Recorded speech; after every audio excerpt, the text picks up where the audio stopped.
I'm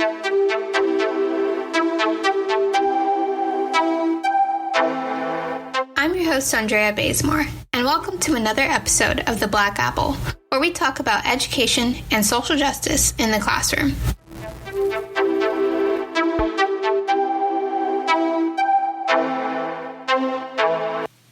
Black hair is different than any other ethnic type of hair. It's beautiful and it's complicated. If you're not used to black hair, it can sometimes be confusing to navigate. So that's why I'm giving you tips on how to appreciate your black students' hair. Now, recently, you've seen a wave of students be discriminated against because of their hair, whether they're getting discriminated against because their hair is natural, has extensions, weaves, or all of the above. Recently, consequences have been so far as to not letting students graduate because their hair had braid extensions. Now, this gets to be so extreme. No ethnic group is being discriminated against because of their hair. This is clearly a way to marginalize black students. And it all comes from a lack of understanding and knowledge about black people and their hair. So the first thing that you need to know about black hair is the hard work that it takes. Typically on Sunday nights after, church dinner or after a family dinner, women will sit down with their children and work on their child's hair for 1 to 3 hours and possibly multitasking between different children. And it's exhausting. It's tiring on the hands. But the work is worth it when you see the outcome, when you see those beautiful braids and kids lighting up because they feel confident and beautiful.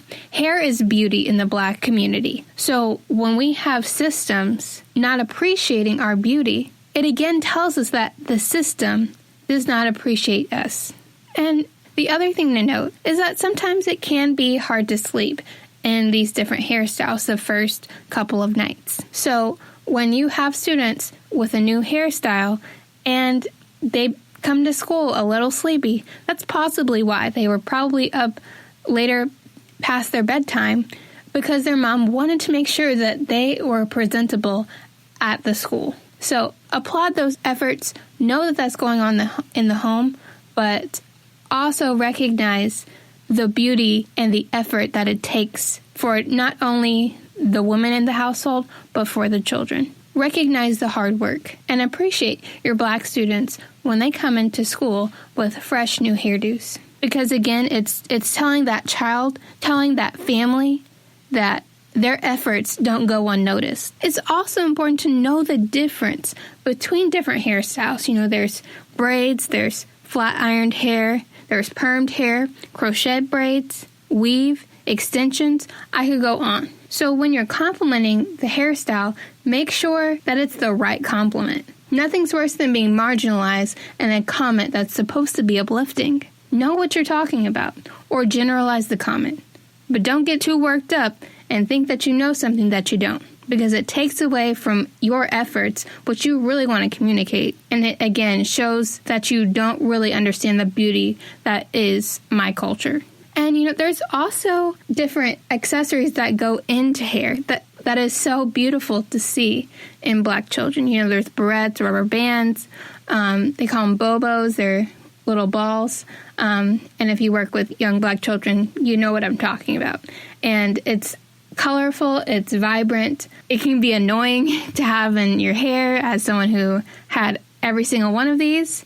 But when it's appreciative, when students know that an adult can recognize their beauty and compliment it correctly, there is nothing better than being validated for having these things in your hair that sometimes get in the way, but also can make your day and make you smile. Especially when you see, beauty standards today. If I open a kid's magazine, I'm not going to see kids with bobos.